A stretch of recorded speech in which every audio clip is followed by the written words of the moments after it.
Sebastian, you do that Yoga for BJJ website / app program. I heard really good things, but I did that Yoga for Rocks thing because I was never super flexible, and it helped me a lot. But I started going for a little bit, and then I kind of dropped off because I was so afraid of stretching too much, even though I was doing 20 minutes a day maximum.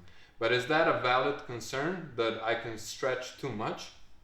No, not stretching too much. Mm-hmm. Definitely stretching too hard. Uh-huh. If you approach a yoga stretch the same way that you approach a strength exercise, let's say a deadlift, Okay. you can definitely lift too much weight. Yeah. And if you use the same mentality and force yourself into a stretch, Mm-hmm.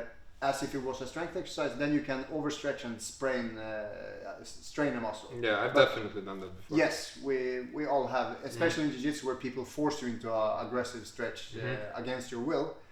But stretching for too long is less of a concern, because in a smartly created yoga class, we don't do one side for 10 minutes. Mm-hmm. We change between 7, 8, 15, 20 different poses for 20 minutes. Yeah. So you get into the pose and you get out of the pose, you do the other side and you switch. So if we were doing Olympic gymnastics, those guys, they stretch really hard, and 99 out of 100 they fall off and get injured. Okay. So those guys, they have to be concerned about this stuff. But for us, we are creating a smooth yoga flow. Mm-hmm. It's absolutely no concern. If you hold your breath and push like a crazy maniac, something I discourage people from doing. Yeah, I heard you say that before. Yeah. Mm-hmm. Yes, that's good. So that's no concern whatsoever, as long as you have your head screwed on and you listen to what I say. You're gonna be absolutely fine. Because what I felt was I did some stretches sometimes, like with the belt, the one that you do a lot. You grab the belt and then you stretch your hamstring. Your leg is shaking like crazy. Yeah, it was shaking, and I was like, oh my god, I'm knee-barring myself. Maybe I shouldn't submit myself. I just have a follow-up question. So because I like the series with Yoga for Rocks, but I was concerned again. Like some would say it's an excuse to not do productive stuff or whatever, but I stopped doing it because I saw you have some hip stuff and then some shoulder stuff, and I was like, if I do the hips and then I do the shoulders, am I gonna lose all the gains in my hips and just open my shoulders up too much in the 20 minutes? Do you think that's a valid concern?